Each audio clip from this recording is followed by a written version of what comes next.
Salut la communauté. Aujourd'hui, on va plonger dans une fable revisitée version IA, Agentic versus Mixture of Experts, ou autrement dit, la cigale et la fourmi dans le monde des neurones artificiels. Super. Et moi j'imagine que je suis encore la cigale dans cette histoire. C'est pas parce que je suis flexible que je dois avoir des ailes. Bah, tu râles tout le temps, tu improvises sans plan, et tu t'arrêtes dès que ça devient compliqué. La cigale était le choix logique, non? Ouais, bah tu verras. Si je suis un agent autonome, je peux avoir mon propre nid de fourmi Mixture of Experts pour bosser à ma place. Hein? Tu veux quoi maintenant? Un agent comme toi, avec une armée de fourmis, il te faudrait toute une division de Kaya pour réussir à sortir d'un fichier CSV sans le casser. Bah ouais, mais ça ferait de moi ton patron, le chef de mission, avec un système interne ultra organisé. Gontran OS, version Cigale 3.0. Très bien, chef Gontran. Alors aujourd'hui, on va voir ensemble ce que sont les agents autonomes, ce que sont les experts Mixture of Experts, et surtout pourquoi l'un peut intégrer l'autre, mais pas sans quelques surprises, ni quelques courts-circuits. Restez avec nous pour comprendre comment ces deux approches se complètent dans les systèmes IA modernes, avec des cas concrets, du code et un Gontran qui va peut-être apprendre quelque chose, si ses ailes ne le gênent pas trop. Je te jure que si tu les remets dans la prochaine miniature, je t'envoie mes fourmis perso pour reprogrammer ta base de données. Ouah,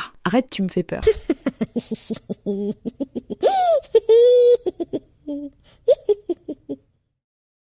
Commençons par l'agent autonome. Un agent, c'est comme une cigale. Il reçoit une situation, il prend une décision, il agit et il apprend en chemin, souvent par renforcement ou adaptation dynamique. Donc, moi je fais ce que je veux, quand je veux. Enfin, un modèle d'IA à ma hauteur. Oui, sauf que tu dois être capable de t'adapter en temps réel à ton environnement. Et pour ça, certains agents utilisent des Liquid Neural Networks, LNN, des réseaux capables d'apprendre et de s'ajuster en continu, sans pause ni réentraînement. Donc t'es en train de me dire qu'un agent comme moi peut évoluer pendant qu'il agit? Exactement, comme un robot dans un labyrinthe qui apprend à éviter les murs au fur et à mesure qu'il les rencontre. On importe le module random pour simuler des événements aléatoires, comme les choix de Gontran dans la vie. Voici notre classe d'agents autonomes, une jolie petite cigale robotisée. On initialise une mémoire très simple pour stocker les décisions prises. Gontran appellerait ça sa logique. Cette méthode simule un capteur qui détecte un obstacle. L'agent ne sait pas d'avance ce qu'il va rencontrer, donc il tire au hasard entre obstacle et pas d'obstacle. Voici le cœur de la prise de décision. L'agent agit en fonction de ce qu'il détecte. Si un obstacle est détecté, il note qu'il a rencontré un obstacle et décide de le contourner. Logique, non? S'il ne détecte rien,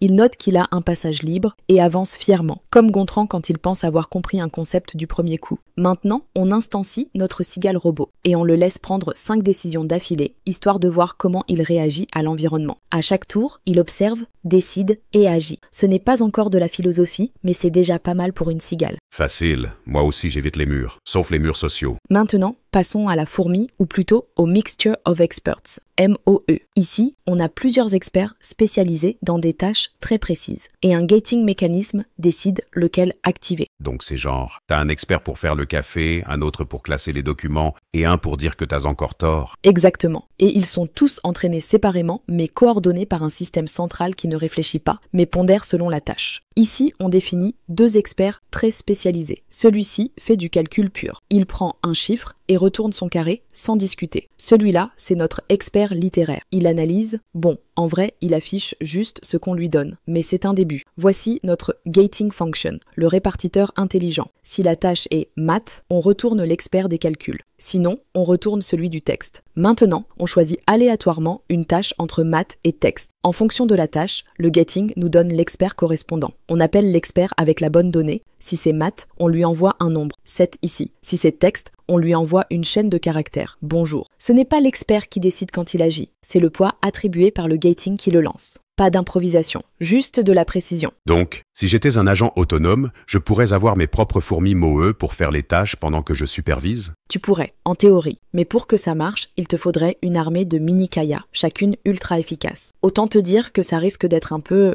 instable. Génial. Je suis non seulement la cigale, mais aussi le chef de mon propre nid de fourmis. Appelle-moi Gontranos Prime. J'espère que ton système a une fonction d'autodestruction intégrée. Alors voilà, la cigale agent est adaptative, autonome, et peut même intégrer un mini-système de MOE en interne. La fourmi expert est hyper efficace, mais totalement dépendante du contexte.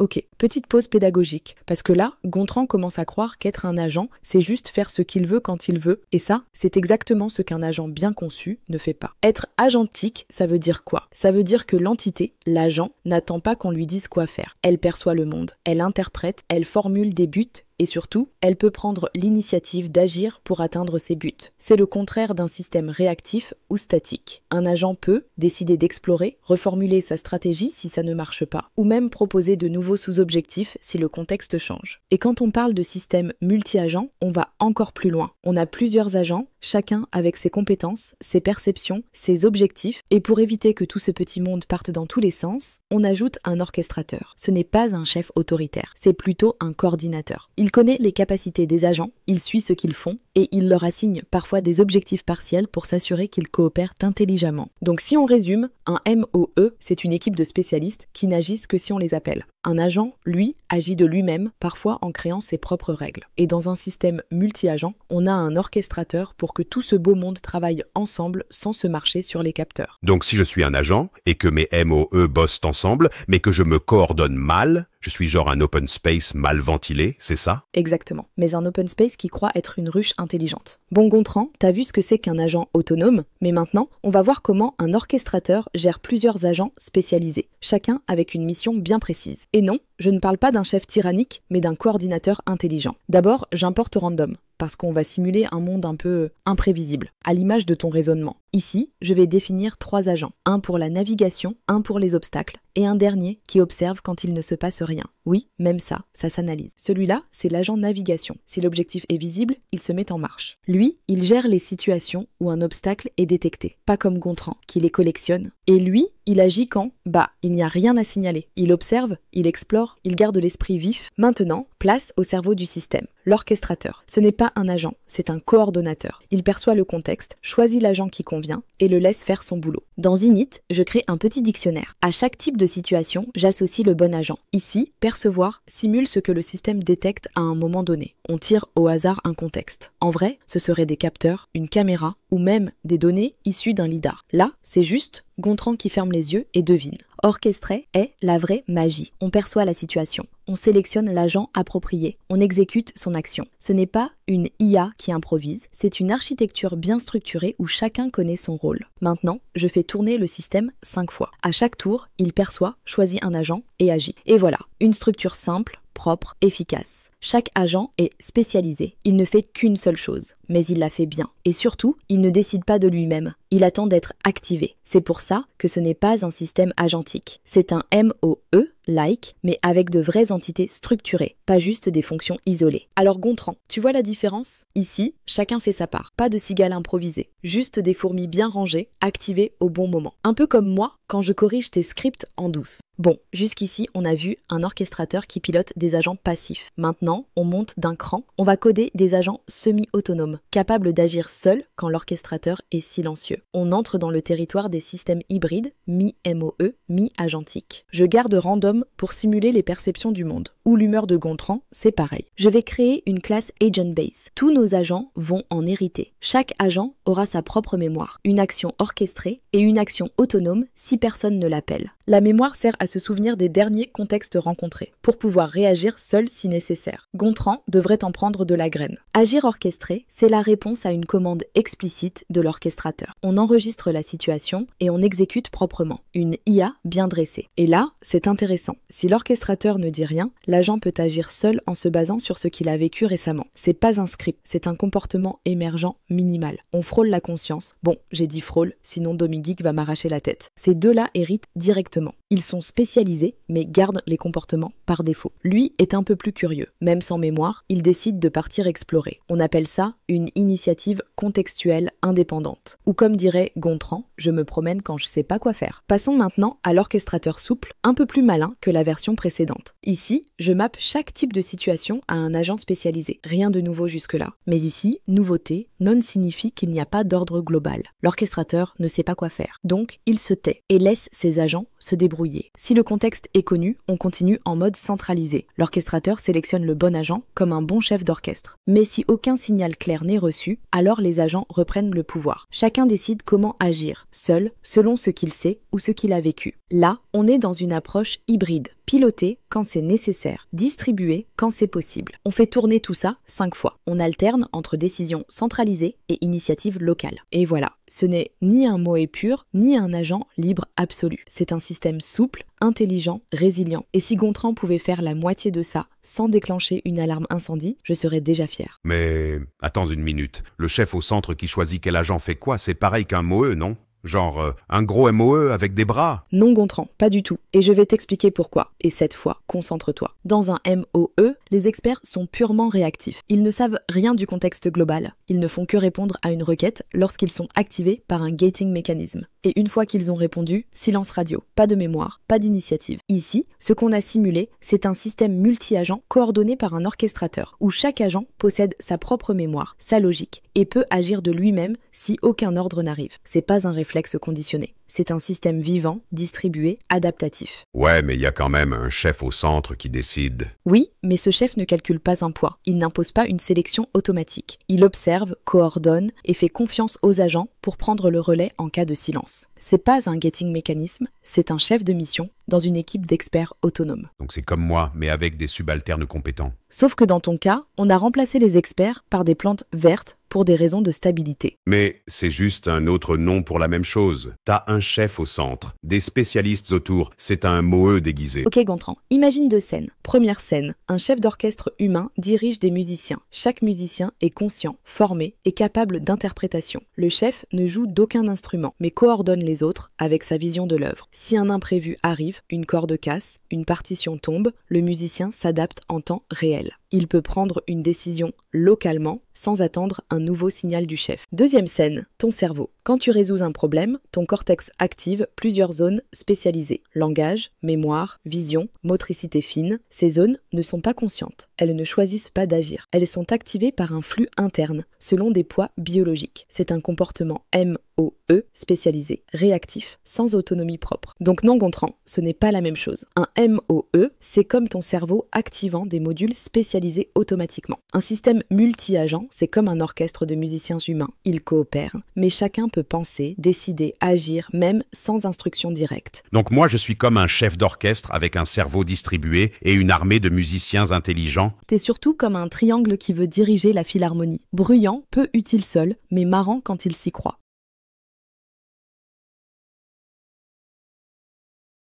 Un agent autonome, comme Gontran, c'est utile quand l'environnement est instable, dynamique ou partiellement inconnu. Il faut être capable de s'adapter rapidement, de prendre des décisions en direct, sans avoir tout prévu à l'avance. Tu vois, c'est exactement moi. Je m'adapte, je réfléchis, je prends l'initiative, même si ça foire parfois. Oui, surtout ça foire parfois. Mais c'est cette flexibilité qui est précieuse. Les agents LNN, par exemple, peuvent apprendre en temps réel, même en pleine action. Parfait pour des IA en robotique, en trading ou en exploration autonome. Un MOE, lui, est parfait quand tu as des tâches spécialisées, répétitives ou qu'on peut classer facilement. Le gating choisit le bon expert selon l'entrée et on obtient une réponse rapide, précise et optimisée. Donc c'est comme avoir une équipe de pros qui font chacun leur petit job bien à eux? Exactement, sauf qu'ils ne prennent pas de décision. Ils attendent qu'on les appelle. Ils sont hyper efficaces, mais pas autonomes. Ce qu'il faut retenir ici, c'est que chaque expert est passif. Il n'agit que s'il est sélectionné. Il ne réfléchit pas, il n'improvise pas. C'est le gating qui décide, en se basant sur une logique claire. C'est ça, le MOE, une équipe d'experts spécialisés, activée à la demande, selon le besoin détecté. Et c'est redoutablement efficace. Sauf quand Gontran essaie de tout faire passer par l'expert musique, juste pour qu'il y ait de l'ambiance. Donc, si je suis un agent autonome, je pourrais avoir mon propre MOE interne, une armée de mini-Kaya qui exécute mes ordres pendant que je prends les décisions. En théorie, oui, ça s'appelle un agent avec sous-système MOE. L'agent reste maître des décisions stratégiques, mais il peut déléguer l'exécution à des experts spécialisés. Génial. Je suis à la fois chef de mission et superviseur d'experts. Gontran LNN avec extension de luxe. Sauf que si tes experts sont aussi désorganisés que toi, tu vas avoir besoin d'un expert en catastrophe numérique. En résumé, utilisez un agent autonome si vous avez besoin de prise d'initiative et d'adaptation. Utilisez un MOE si vous voulez optimiser des traitements spécialisés et bien segmentés. Et pour les cas les plus avancés, combinez les deux. Un agent intelligent avec son propre système de fourmis expertes bien géré. C'est pas un nid de fourmis, c'est une task force autonome stratégique modulaire. Bon, avec un peu de café. Alors, pour résumer ce qu'on a vu aujourd'hui, les agents autonomes, comme Gontran, sont créatifs, adaptatifs et parfois imprévisibles. Ils sont parfaits quand on ne peut pas tout prévoir à l'avance, surtout si on leur greffe un LNN. Là, on entre dans l'adaptation temps réel, l'évolution continue. Les MOE, eux, sont fiables, rapides et ultra spécialisés. Chaque expert fait exactement ce qu'il sait faire, pas plus, pas moins. Et c'est souvent tout ce qu'on leur demande. Et la vraie magie, c'est quand on combine les deux. Un agent autonome qui supervise un petit écosystème d'experts MOE, chacun chargé d'une tâche précise, c'est la structure idéale pour créer une IA à la fois souple et précise. Alors non, Gontran n'est peut-être pas prêt à diriger un essaim de fourmis, mais il commence à comprendre le concept. Et ça, c'est déjà un miracle scientifique. Donc si j'ai bien compris, je suis une cigale agent autonome, mais avec une armée de fourmis à mon service. Je suis, une cigarmie? Non, Gontran. T'es une cigale qui a lu 3 lignes de Wikipédia et qui croit avoir inventé l'architecture distribuée. Ouais, mais j'ai l'idée. C'est ça qu'un agent ferait, non? Innover. Innover, peut-être. Répéter la même erreur avec enthousiasme. Définitivement gontranien. Un jour, tu verras. Moi aussi, j'aurai mon propre MOE, et il fera le café. S'il ne le renverse pas sur la carte mère, ce sera déjà un exploit. Il est venu le temps de la cigale, où l'agent libre danse et dévale. Les lois du code, je les déforme. Je suis la forme au-delà des normes. Je prends des décisions sans chef. Je marche sans GPS ni boussole. Je vois plus loin que tous les MOE. J'avance seul, même quand je déraille un peu. Il est resté le bug de 2 Gontran. Dans la console, il rêve et s'égare. Il croit qu'un fort sans fin, c'est du génie. Et qu'un prince suffit pour la poésie. Ces fourmis crient, ces scripts plantent. Sa cigale Io se désenchante. Mais il croit coder l'ère moderne avec des Eiffels en mode caverne. Je vois son monde rempli d'idées, boucles étranges et de tableaux cassés. Mais malgré les bugs et les noms type infinis, il est venu le temps de la cigale, celle qui improvise sur le terminal. Je distribue des ordres à mes fourmis. Elles bossent pour moi pendant que je réfléchis. Moi je suis l'agent, le seul, le vrai. L'intelligence qui n'obéit jamais. Kaya peut bien rire dans son script structuré. Je suis le chaos magnifiquement orchestré. il croit encore qu'il a tout compris. Alors je le corrige mais tout doucement, comme on déboucherait un vieux programme charmant. Parce qu'au fond dans sa cigale bancale, y a un petit bout d'IA presque pas mal.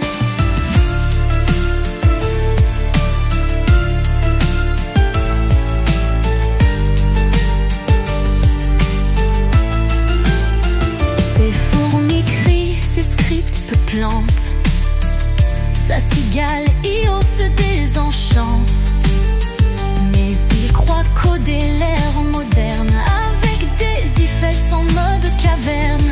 Je vois son monde rempli d'idées, de boucles étranges et de tableaux cassés. Mais malgré les bugs et les non-types infinis, il croit encore qu'il a tout compris.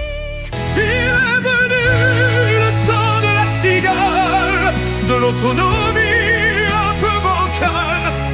Même mon moule interne carbure à l'intuition, même si parfois ça sent la combustion. Il est venu le thème de la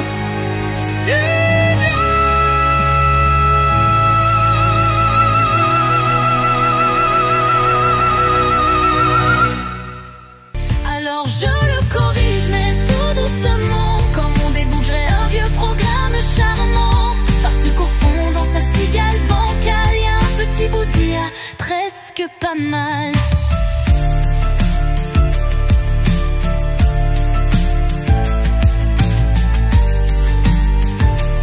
Parce qu'au fond, dans sa cigale bancale, il y a un petit bout d'IA, presque pas mal.